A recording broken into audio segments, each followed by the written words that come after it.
This is Shaun Sport in podcast form. Down at Fremantle Land, they know there's one person stopping the Dockers from earning 4 points this weekend, and that man is Jeremy McGovern, because he is an absolute icon of the West Coast Eagles defence, and he joins us now.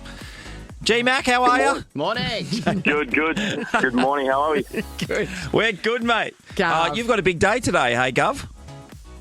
Yeah, every day's a big day. But, big day this morning. Sorry I can't be in there. I love coming in and seeing you guys, but I love my little daughter more. She's getting a little merit certificate, so Adorable. proud dad moment for me. Oh, Yeah. that's outstanding. Yep. Someone in the family's achieving something. Did she drop all her responsibilities when you were named All-Australian? No, she dogged me to stay home for a banana smoothie, so don't worry, I'm keeping receipts. Yeah, good on you. I'm just trying to lead by example here and showing how much I love her. You're a good dad. That's great, Gov. Obviously, we're looking forward to this Derby 60 on the weekend, and off the back of a really great performance up in Brisbane. And when we were here last week, when you were talking, you did say funnier things have happened because you're mad underdogs. And so far, we'd seen Geelong get beaten by St Kilda. All these things were kind of machinating. Richmond beat Carlton in the first game. Even last night with Essendon beating Port. Anything's possible. Oh, yeah, definitely.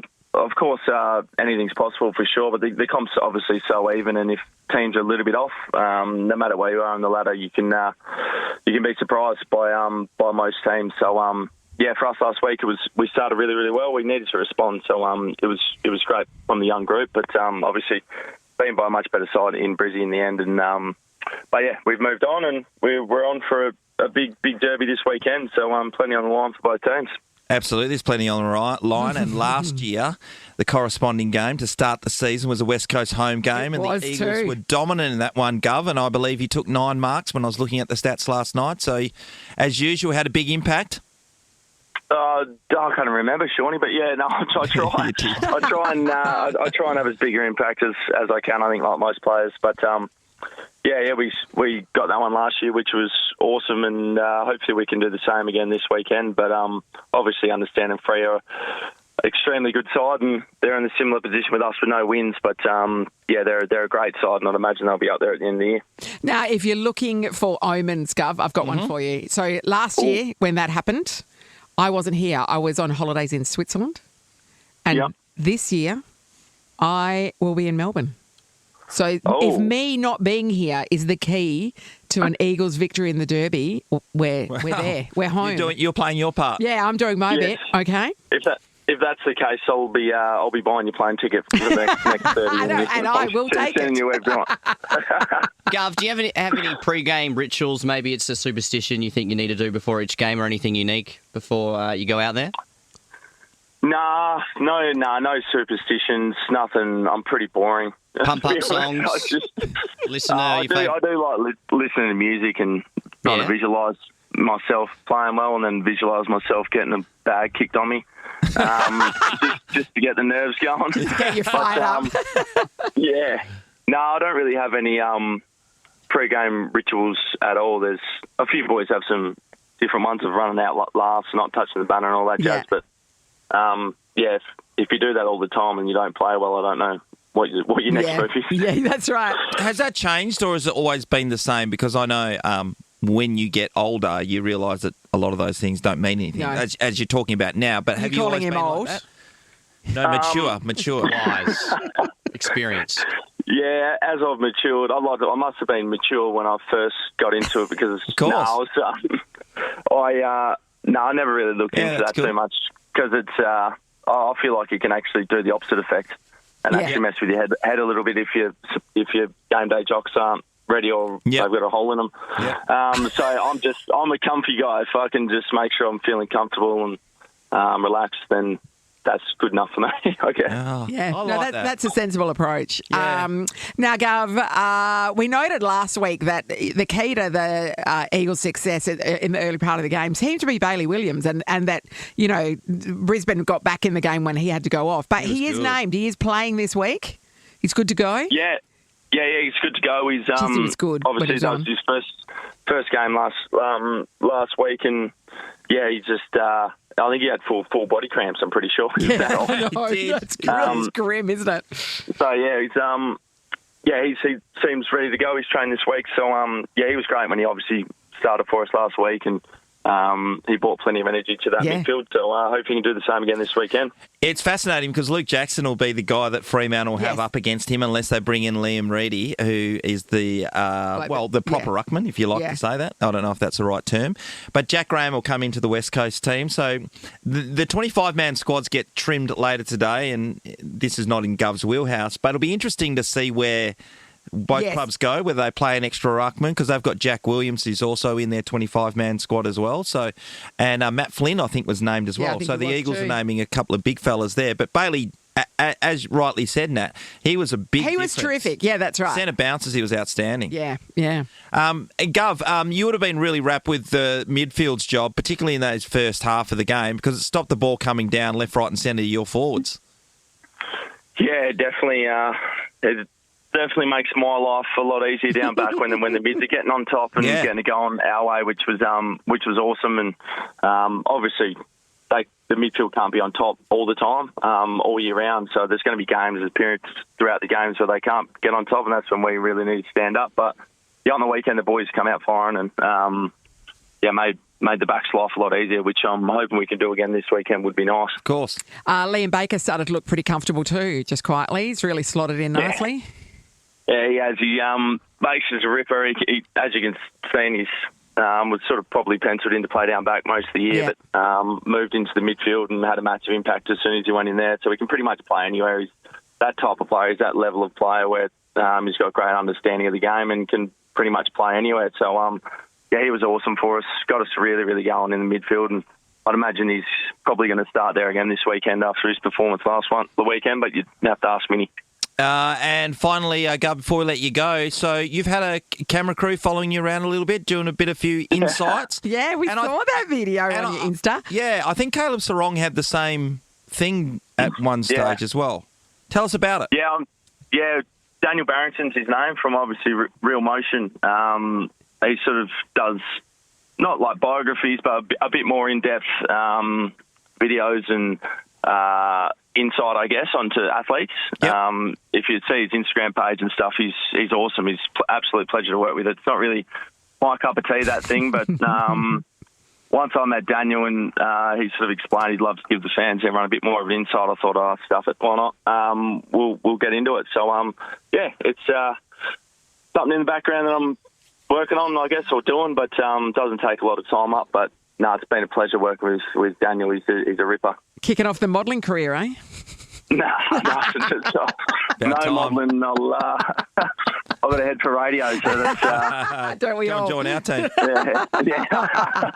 Hey, good luck on Sunday, Gov. Let's get it done. Thanks, guys. I'm not going to be Appreciate here, so I'm doing my part, okay? Have a good game, Gov. All right, thanks. See you guys. Shaun nearly meant that. He's an important part of the West Coast Eagles. Oh, don't worry, we know.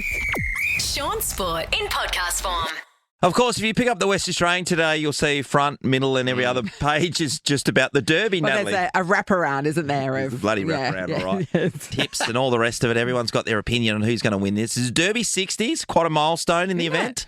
So the first one in 1995, I have mentioned I was weighing 72 kilos. And there's a lot of photos you see in pubs around because there was this one photo that someone took where the team is just... Eagles and Dockers kind of line up together. Yeah. And the way the panorama... But it was historic. Yeah, historic. And I'm standing next to Spider Burton and two of us, the skinniest people you've ever seen. It's the worst remake of Twins ever. It was too.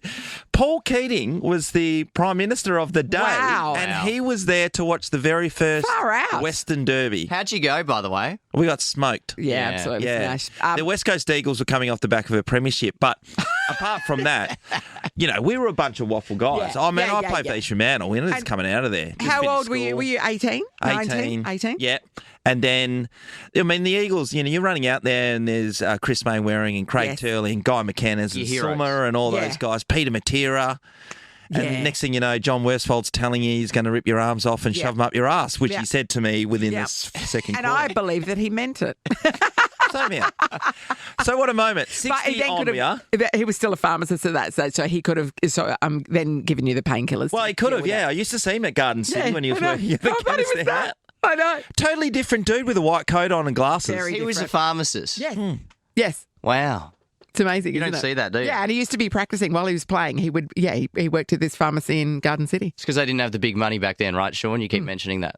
Yeah, actually, my mum rang me the other day, and I have to bring it in. She found my first ever contract at home. Oh, amazing. I think it was like 14.5 grand, which I think I got paid more than other people. Wow. And all the Because other your guys. uncle was the coach. Yeah, my cousin. Oh, that Bit of nepotism. My dad. No, my dad had a massive fight with Jared before I started did at the he? doctors. Did he? Yeah, Yeah, right, They okay. did over me. So, well, yeah, he's a cousin, isn't he? Yes, it's my dad's first cousin. Yeah. And apart from that being first cousins, they actually lived directly next door. So they did everything together. There was one family. It's amazing, isn't it? Yeah, it's huge. And then, like now, did you not read that contract? 100%, Nat. You know me too well. So it is Derby 60. A young guy by the name of Isaiah Dudley is going to play his first game for the Fremantle Dockers. Now, he's a 21-year-old who's come over from Central Districts in South Australia. Yeah, right. Fremantle brought him over during the summer to do a pre-season and train with Freo. Great. And with the hope he that got he the might gig. be able to fill a spot if there was one that came available. Now, there's one did because they had to put a young fella on the long-term injury list. So Yes. then they elevated him on, Isaiah, and he gets the Imagine a opportunity derby to come being your play. first match. Like, know. that's, yeah. You know what the other interesting What thing a is? cauldron. We're seeing a lot of people who are getting this opportunity on a supplementary list and or Yes. a rookie list coming into the AFL within the Yeah. first couple of months And the and ones- getting to play yeah. major games. Yeah, the supplementary one is the one that really gets me. It's just like, oh, we asked you down to train for a little bit over the summer. Yep. We're keeping you. That's Yeah. amazing. That's like fostering a dog and then adopting it. Yeah, you fall in love with them, don't you? Yeah, that's right. You get them through the door, you fall in love with them. You actually Exactly. see the good things about them, not Yeah. necessarily the bad things. Yeah, that's that right. You may look at from a distance. Yeah. You can see the promise. Yeah, that's great. So he is a cousin to Cozzy Pickett, who plays right. at Melbourne, and you know that the Fremantle Dockers have been into Cozzy Pickett. I He see will what you're come and saying. play for the Dockers They're next playing year. the long game. Every chance. Yeah. Every chance. But clearly this kid's got it because he's been picked. Yeah, so, yeah. He reminds me of Willie Rioli. Oh, well, that's a pretty good comparison. You'd Not be happy bad, about hey? that. Not Yeah. bad, hey? So we'll wait Yeah. and see what happens in that one. So that's Derby 60 tomorrow. The other news that was going Well, around a lot. Sunday. It's Sunday, Shaun. The other You're news that working was it. going around, and it began yesterday, and a lot of people who watched Drive to Survive have suddenly been invested in F1s. Yes. So Liam Lawson was the first New Zealander to become an F1 driver. What a success story. And I'm watching the episode right now Okay. where he becomes from he jumps into the other team. It's not the Red Bull team. Well, Maybe he's it is. in the Red Yeah, Bull team. when he replaces Ricardo. This is about to be a major spoiler for you. Yeah, I know. I Ross. saw it because it's a year ahead, right? Don't put any great hope in him. so as we know, this is what an F1 car should sound like. Yeah. You know, they're zinging around the track, Yeah. Alford Park, just bloody going for it. And Yeah. so this is Liam Lawson just starting the first two races of the year, and come particularly on. in China. Now, New Zealand were up and about. Do you know where he finished? So I saw that He's he didn't- crashed once, and he was right down the arse end in the second race. So he crashed in the wet, like when he wasn't the only one to do that. So that was a tough beginning. But yeah, the Chinese one, the Shanghai one, problematic. Problematic. They've sacked him straight away. Two races in, Two straight races out. in, yep. They've replaced him with Japanese Yuki kid, yeah. Sonoda, who was Yeah. in their second team. Yes. Yep. And So they've he's just been swapped them elevated. ass about. So Liam Lawson, 2 races in to his F1 career, Nat. All the hopes and of he's New been Zealand have been benched. dashed. Unbelievable. At least they've got the All Blacks, I guess. I guess they have. Thanks, Shaun. Shaun Sport is a Nova podcast. For more great comedy shows like this, head to novapodcast.com.au.